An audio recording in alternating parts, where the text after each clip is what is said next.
never thought I'd be the kind of woman who falls for someone she has no right to want. I never thought I'd lie awake at 3 a.m. replaying a laugh that wasn't mine to keep.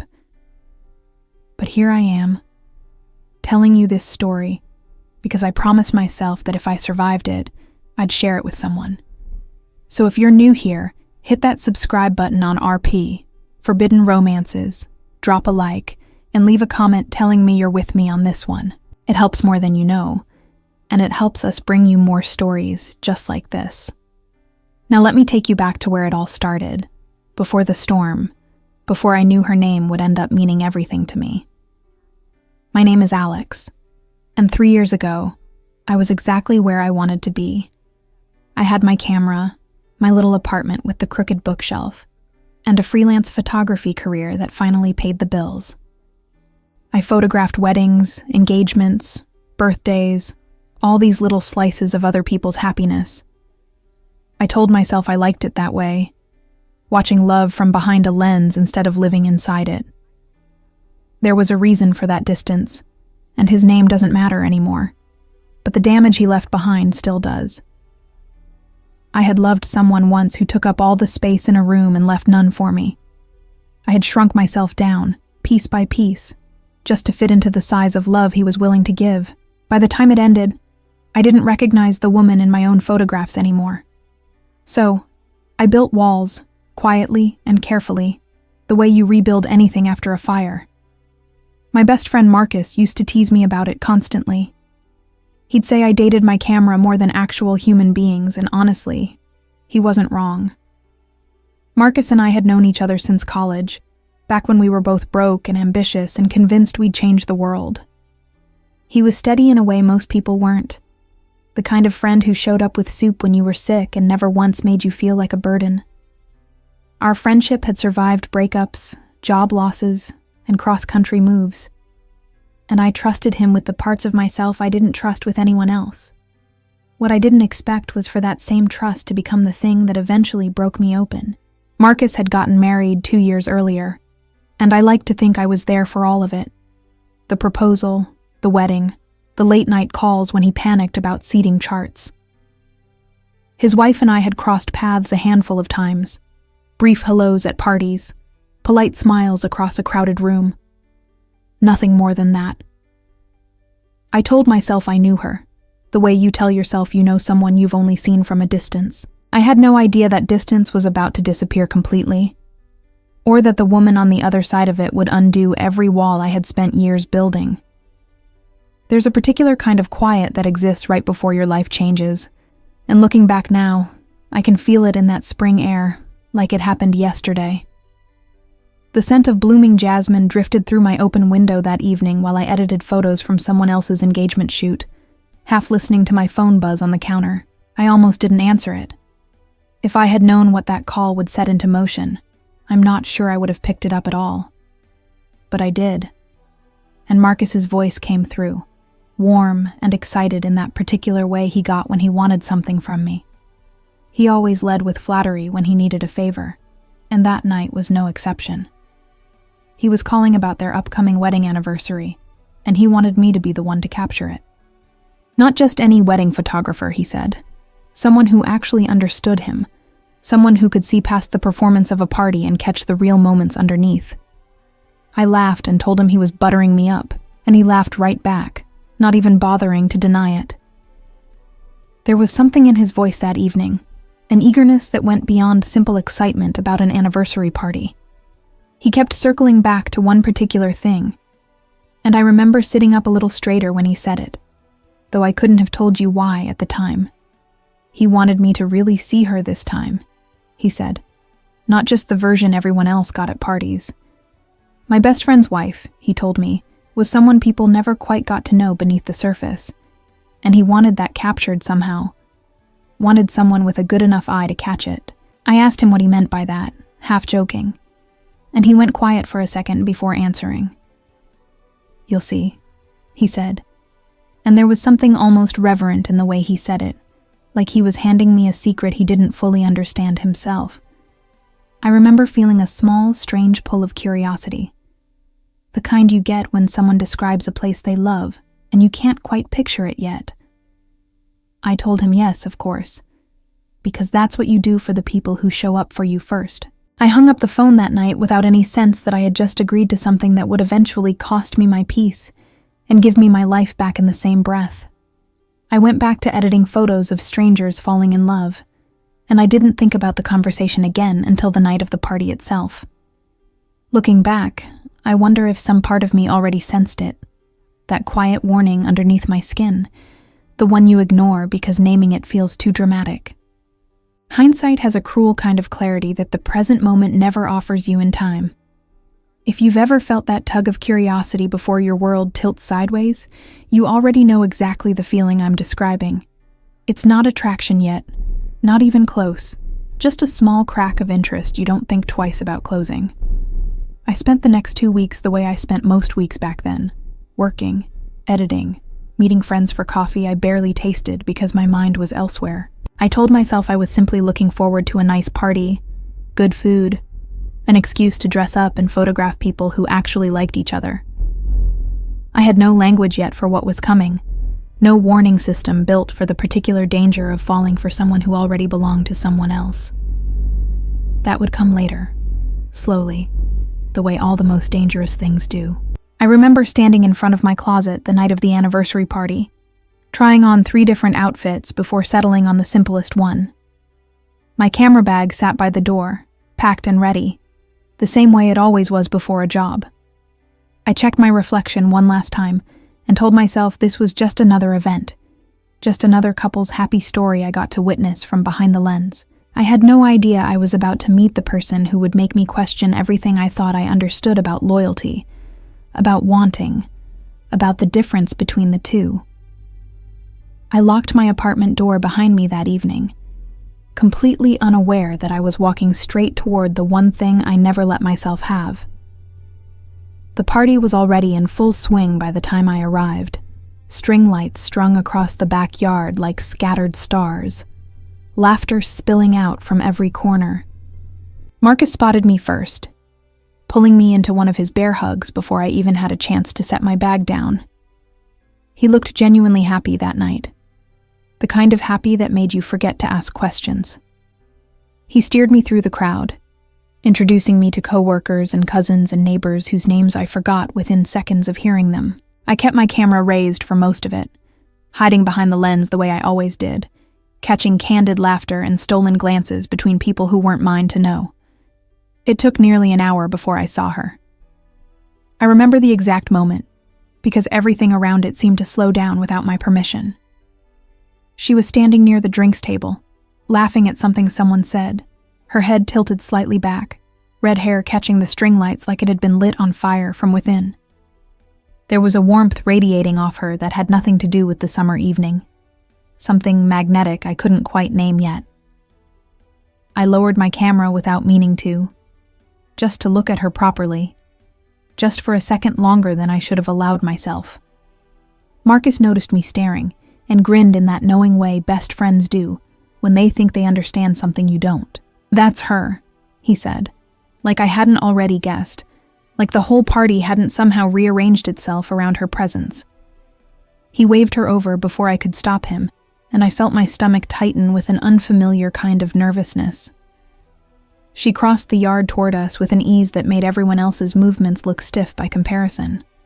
Up close, she was even more striking. Warm brown eyes that seemed to actually see you, instead of just looking in your direction. Her name was Renata, and her handshake was firm, her smile easy, though something flickered behind her eyes that felt more guarded than the rest of her expression let on.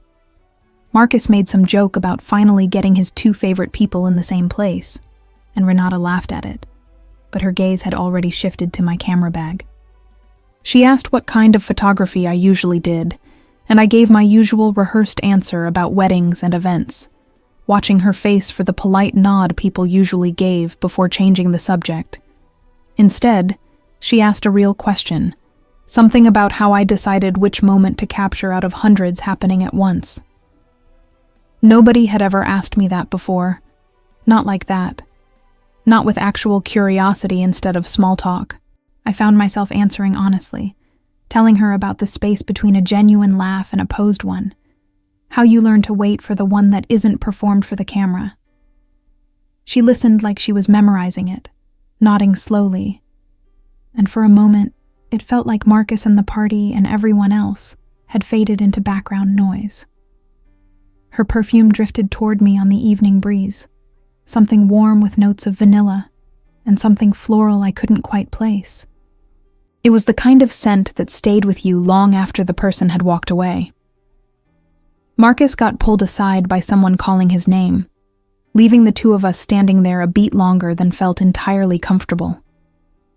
Renata glanced toward her husband's retreating back, and then looked at me again, something unreadable passing across her expression. She asked if I liked what I did, if photography ever felt lonely, watching everyone else's happiness from behind a lens instead of living inside your own. The question landed somewhere deep in my chest, somewhere I hadn't let anyone touch in years. I told her the truth before I could stop myself, that sometimes it did, that sometimes I wondered if I'd built a career out of avoiding my own life. She didn't offer sympathy the way most people did when you admitted something real. Instead, she just nodded slowly, like she understood exactly what I meant on a level that surprised me. There's a particular kind of loneliness, she said quietly, that exists even when you're surrounded by people who love you. I remember the way her voice dropped when she said it, barely audible over the music, meant only for me to hear. Something about the honesty in her tone made the hair on my arms stand up, a strange awareness settling low in my stomach that I didn't have a name for yet. I wanted to ask her what she meant, but Marcus reappeared then, wrapping an arm around her shoulders and pulling her back into the noise of the party. She smiled again, the easy, practiced smile she probably gave 100 times a day, and just like that, the moment closed like a door. I raised my camera again, telling myself to focus on my job, on capturing this celebration the way I'd been hired to do. But every time I looked through the lens that evening, I found her somewhere in the frame, laughing at Marcus's jokes, refilling someone's drink, existing in a way that felt both completely ordinary and impossible to look away from. By the end of the night, I had taken hundreds of photographs, but there was one I kept returning to on the walk back to my car. It was a candid shot I hadn't meant to take, Renata standing alone for just a moment near the edge of the yard, looking out at nothing in particular, her expression unguarded in a way I hadn't seen all evening. There was something so quietly sad about it that it stopped me in my tracks when I saw it later on my camera screen. I told myself it was just good instinct, the kind of shot any decent photographer would be proud of catching. I didn't yet understand that I was already looking for reasons to keep looking at her. Driving home that night, I couldn't stop thinking about the way she'd asked if my work ever felt lonely, like she already knew the answer before I gave it. I told myself it meant nothing, that people said things like that at parties after too much wine, that I was reading into a moment that had probably already left her mind completely. But something about her voice stayed with me anyway, settling into a corner of my chest I thought I'd sealed shut a long time ago. I had no idea, driving home under streetlights with her perfume still somehow clinging to my memory, that this was only the very beginning. I had no idea how many more nights I'd spend thinking about a woman who wasn't mine to think about at all. 3 days passed before I heard from her. 3 days I spent telling myself I wasn't waiting for anything. My phone buzzed on a Tuesday afternoon while I was culling through wedding photos for a different client, and I nearly dropped it when I saw her name on the screen. Renata had gotten my number from Marcus, she explained, hoping that wasn't too forward of her. I stared at that message longer than I'd like to admit, reading it maybe 5 or 6 times before I finally typed back something casual, something that didn't betray the way my pulse had picked up. She asked if we could meet for coffee, said she had a favor to ask, something separate from anything related to Marcus or the anniversary party. I told myself it was probably nothing, some small thing, a photo for a work profile or a gift for a friend. I agreed anyway, faster than I probably should have, and spent an embarrassing amount of time the next morning deciding what to wear to a simple coffee meeting. When I caught myself doing that, I paused in front of the mirror and asked out loud why it suddenly mattered so much. I didn't have an honest answer, so I just grabbed my jacket and left before I could think about it any further. The coffee shop she picked was small and tucked away, the kind of place with mismatched chairs and quiet corners meant for conversations people didn't want overheard. She was already there when I arrived, sitting with both hands wrapped around a mug like she was trying to keep herself warm despite the mild afternoon. She looked different without the party around her, softer somehow, a little more guarded than the confident woman laughing near the drinks table days earlier. I sat down across from her, and for a moment neither of us said anything. Just the quiet hum of the espresso machine filling the space between us. She thanked me for coming, apologized twice for how strange this probably seemed, twisting the ring on her finger in slow, absent circles as she spoke. I told her it was fine, that I was curious what she needed, trying to sound casual even though something in her nervousness had already put me on edge. She took a breath, the kind people take right before admitting something they've been carrying for a long time. There was something she'd always wanted, she said. Something she'd never had the courage to ask anyone for, not even Marcus. My stomach tightened in anticipation, unsure whether I was hoping for something small or something enormous. She wanted a photo session, but not the kind I usually did for other people. Something intimate, she clarified quickly. Something that had nothing to do with weddings or parties or performing happiness for an audience. She wanted photographs of herself, just herself. Something that actually felt like her, instead of the polished version everyone else got to see. Her voice grew quieter as she explained it, almost embarrassed, like she expected me to laugh or tell her the request was strange. I didn't laugh. Something about the vulnerability in her voice hit me somewhere unexpected, somewhere tender I hadn't braced myself for. She admitted that it had been years since she felt truly seen by anyone, years since she looked in a mirror and recognized the woman staring back with any real affection. Her marriage was comfortable, she said carefully, choosing her words like she was walking across thin ice, but comfortable wasn't the same as being desired. I felt the weight of that sentence settle heavy in my chest, the kind of honesty you don't expect from someone you barely know. She looked up at me then, eyes searching my face for judgment, and I made sure she found none there. Only a quiet kind of understanding I hadn't expected to feel so strongly.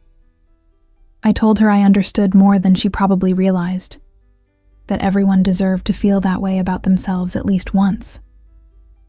Something shifted in her expression when I said it. A small release of tension in her shoulders, like she'd been holding her breath since sitting down. She asked if I would consider it, if it wasn't too strange coming from her, coming from Marcus's wife of all people. I told her it wasn't strange at all, that photography was supposed to help people see themselves clearly. And this felt like exactly that. Relief washed across her face so visibly that it made something warm bloom quietly in my own chest. Something I didn't examine too closely. We talked logistics after that. Timing, location, what she pictured for the shoot, though her ideas were vague, more feeling than specifics. She wanted somewhere private, she said, somewhere she could actually relax instead of performing for a camera. I suggested her home might work best. Familiar surroundings, natural light, no strangers wandering through unfamiliar studio space. She agreed quickly, almost too quickly, and something about her eagerness sent a small flutter of nerves through my stomach that I chose to ignore completely. We settled on a date the following week, and just like that, something had shifted between us that neither of us said out loud.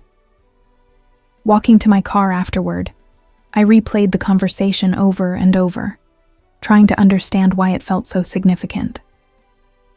It was just a photography job, I told myself, nothing different from the dozens of sessions I'd done before for strangers and friends alike. But I knew, even as I told myself that, it wasn't entirely true. There had been something in the way she looked at me when she admitted feeling invisible, something that made me want to prove her wrong about herself. I didn't examine that feeling too closely that night, mostly because some small, quiet part of me was afraid of exactly what I might find if I did. That evening, I sat on my couch scrolling through nothing in particular, unable to stop thinking about the conversation, about the particular sadness in her voice when she talked about not feeling desired. It bothered me more than it should have, more than a simple client request from a near stranger had any right to bother me. I told myself I was just being a good friend to Marcus, helping his wife feel better about herself, nothing more complicated than that. But somewhere underneath that explanation, quiet and persistent, was a truth I wasn't ready to name yet. I fell asleep that night, thinking about warm brown eyes, and a voice that had asked if my work ever felt lonely, wondering what exactly I had agreed to. Her house was quiet when I arrived, tucked at the end of a tree-lined street, the kind of home that photographed beautifully even before I unpacked a single lens. Renata answered the door in a simple robe, hair loose around her shoulders instead of the sleek style she'd worn at the party, and something about seeing her that unguarded made my breath catch for half a second longer than it should have.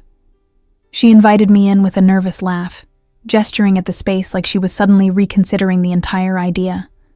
I told her to relax, that we could take this as slow as she needed, and I watched her shoulders drop slightly at the permission.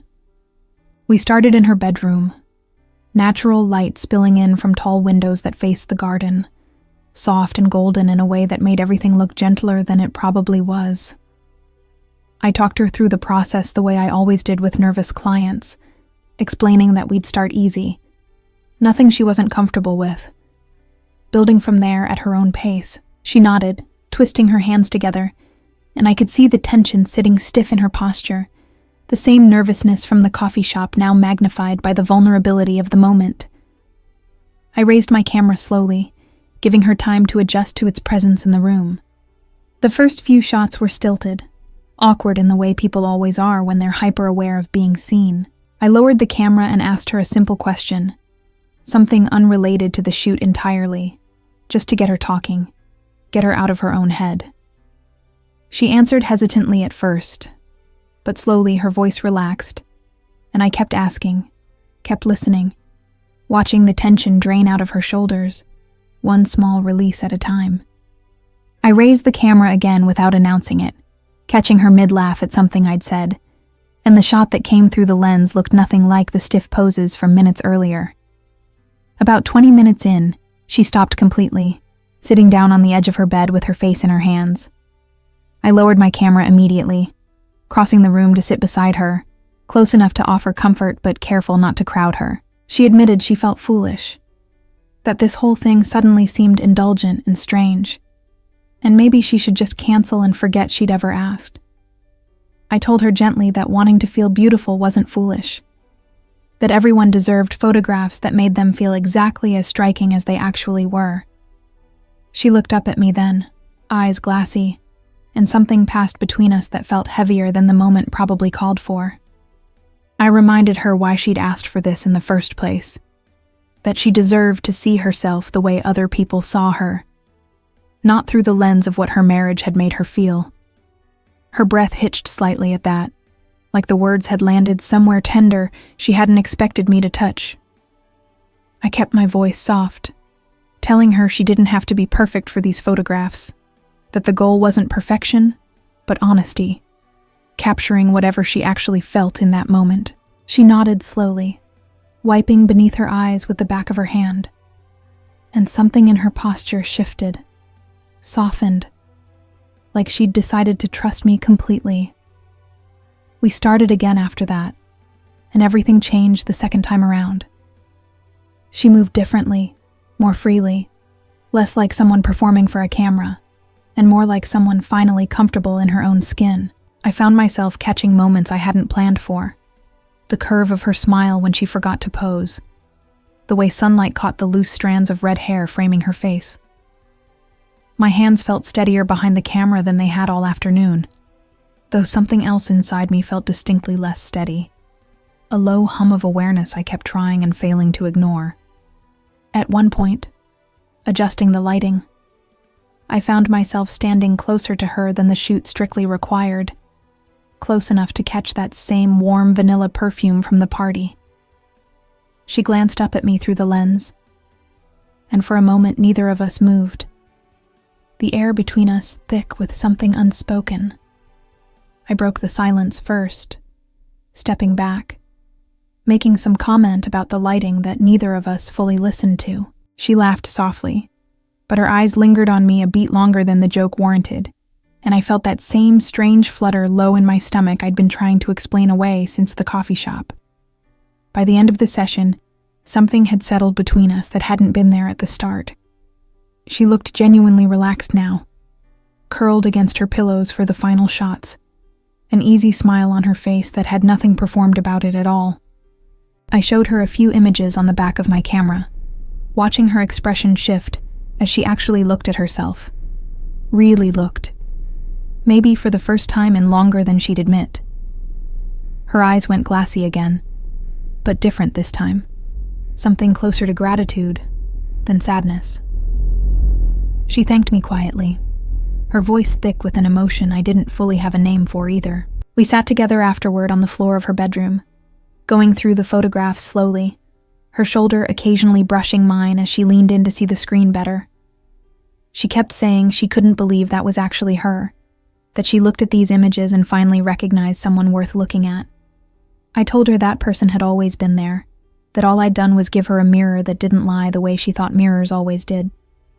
She turned to look at me when I said that, something soft and searching in her expression, and for a moment I forgot entirely that I was supposed to be just her husband's best friend. I left her house that evening with my camera bag heavier than usual, weighed down by everything I'd captured and everything I hadn't said out loud. Driving home, I told myself the closeness I'd felt in that room was simply professional intimacy, the kind that happens naturally when you help someone feel safe enough to be vulnerable. But some quieter, more honest part of me knew that explanation was already starting to feel thin. I thought about the way her eyes had lingered on mine through the camera lens, the way her voice had softened when she thanked me, the warmth that had settled in my chest and refused to leave. I didn't know it yet, but I had just stepped through a door I wouldn't be able to close again. I ended up back at her house the following week, ostensibly to deliver the finished prints, though we both knew by then that these visits had stopped being purely professional. Renata answered the door with genuine excitement this time, none of the nervousness from our first session lingering in her expression. She pulled me inside, already talking about how she'd hung one of the photographs in her closet where only she would see it, a small private reminder of that afternoon. I followed her through the house, only half listening, distracted by how easy it had become to be near her, how natural the silence between us had started to feel. She led me toward the back of the house, past the kitchen, down a hallway I hadn't noticed during my first visit. There was a door at the end, slightly ajar, and she paused in front of it with her hand resting on the frame, something hesitant crossing her face. I asked if everything was all right, and she gave a small laugh, the kind people give when they're about to reveal something they've kept hidden for a long time. "Nobody comes in here," she said quietly. "Not even Marcus." And I felt the weight of that sentence settle heavy in my chest before I even saw what was on the other side of the door. She pushed it open slowly, and the room beyond took my breath away in a way I hadn't expected. Canvases leaned against every wall, some finished, some half-painted, colors bleeding across surfaces in ways that felt raw and unguarded, compared to the polished woman I'd met at the party. The afternoon light poured through a single window, catching dust particles suspended in the air, illuminating a space that felt sacred somehow, untouched by the rest of her carefully arranged life. I stepped inside slowly, almost afraid to disturb something so private, so entirely hers. I asked how long she'd been painting, and she shrugged, running her fingers along the edge of one canvas, like she was greeting an old friend. "Since college," she admitted, "long before Marcus, long before the version of her life everyone else recognized.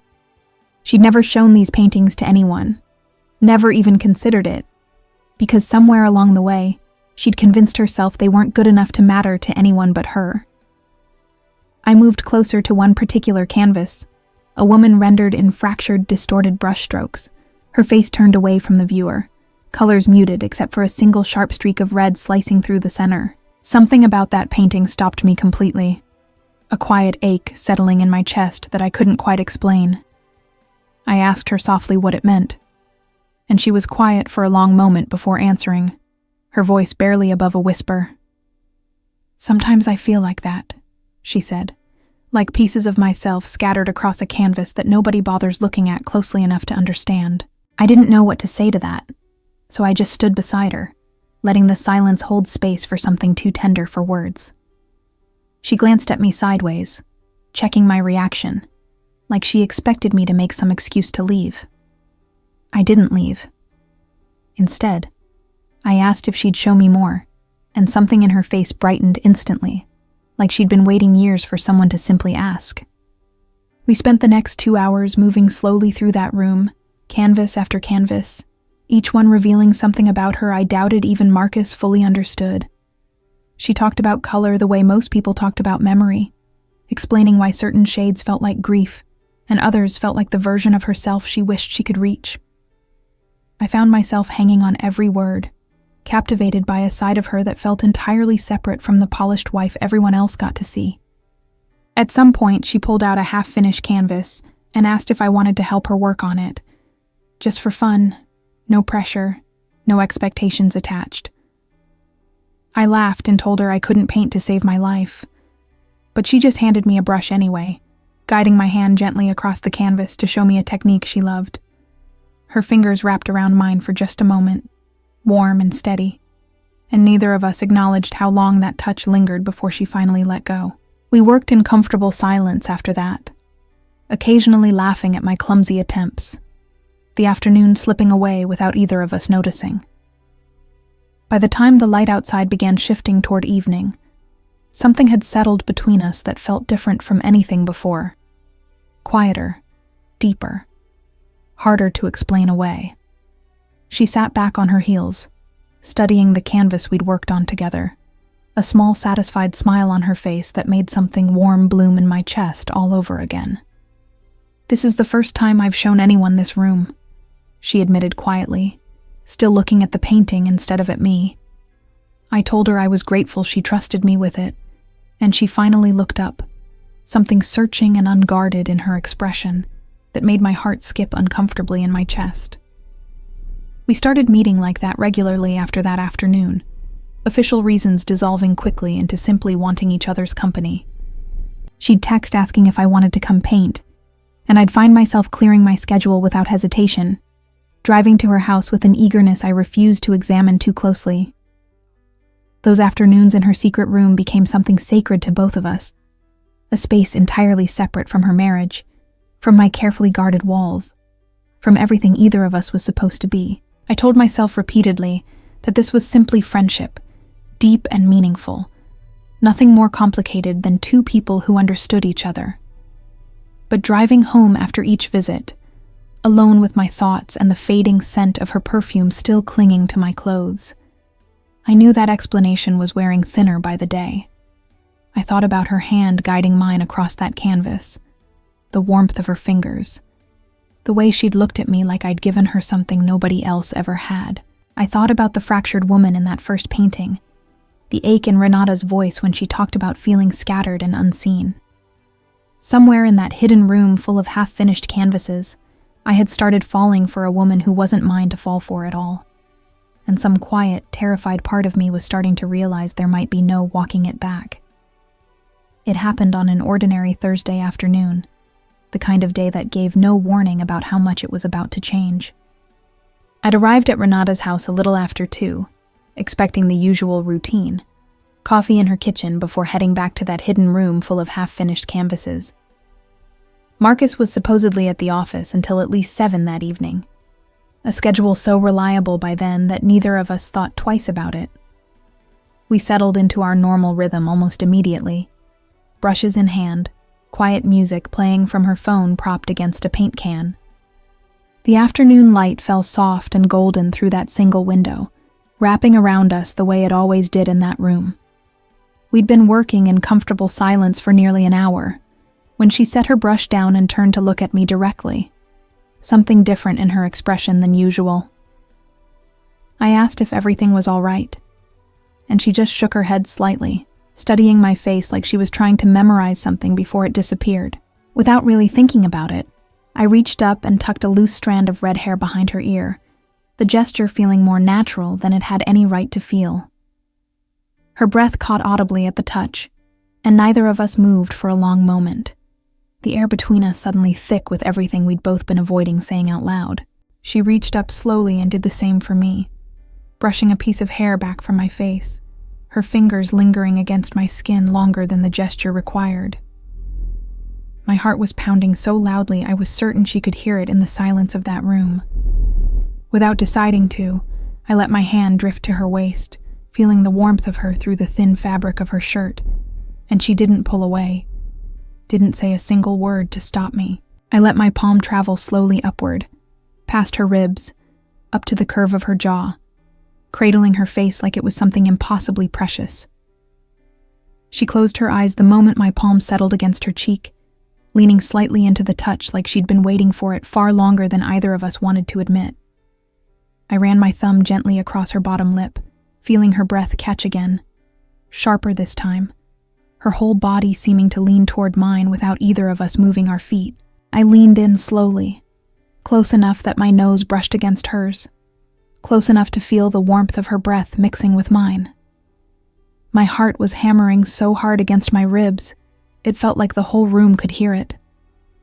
"We shouldn't be doing this, Renata," I whispered, my voice barely audible even to myself, the words feeling like a confession and a warning both at once. She kept her eyes closed, her forehead resting gently against mine, and when she finally spoke, her voice came out soft and broken in a way that undid every last defense I had left. "But I wanted to so much," she whispered back, and something in those 5 words shattered whatever restraint I'd been clinging to since the moment I met her. I felt myself lean in that final inch, felt her breath catch in anticipation, felt the entire world narrow down to the space between our lips. We were close enough that I could feel the warmth radiating off her skin, close enough that time itself seemed to stop and hold its breath along with us. Her fingers had found the front of my shirt, gripping gently like she was afraid I might disappear before this moment finished happening. I could smell that same warm vanilla perfume, could feel the soft rush of her breath against my mouth, could feel every nerve in my body focused entirely on the last impossible inch between us. Nothing else existed in that moment. Not the house, not the afternoon light, not the life waiting for either of us outside that hidden room. And then, without any warning at all, we heard the front door open downstairs. We flew apart so fast I nearly stumbled backward into a stack of canvases, my heart lurching from desire straight into pure panic in the space of half a second. Renata's eyes went wide with terror, both of us frozen for one horrible instant, listening to footsteps moving through the house toward us. Marcus's voice called out cheerfully from somewhere near the kitchen, asking if anyone was home, completely unaware of what he'd just interrupted by walking through his own front door 3 hours early. I grabbed the nearest brush and shoved it into my hand, desperately trying to look like nothing had happened at all, my pulse still racing so violently I could feel it in my throat. Renata smoothed her shirt down with shaking hands, turning toward the window like she needed a second to compose her expression before facing him.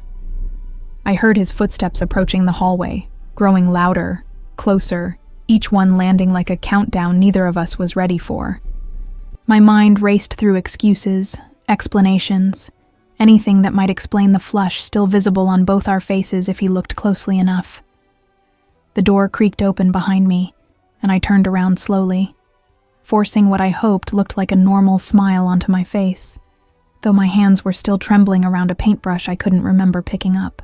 Marcus stood in the doorway, glancing between the two of us with an expression I couldn't quite read, something unreadable flickering across his face before settling into his usual easy grin. He asked what we were up to, and his voice sounded completely normal, but something about the way his eyes lingered on us just a beat too long made my stomach drop straight through the floor. Renata answered too quickly, her voice pitched slightly higher than usual, explaining we'd just been painting. Nothing more. Just an ordinary afternoon between friends. I stood there frozen, paintbrush still clutched uselessly in my hand, wondering if he could somehow see exactly what he'd almost walked in on, wondering if either of us would ever be able to look at him the same way again.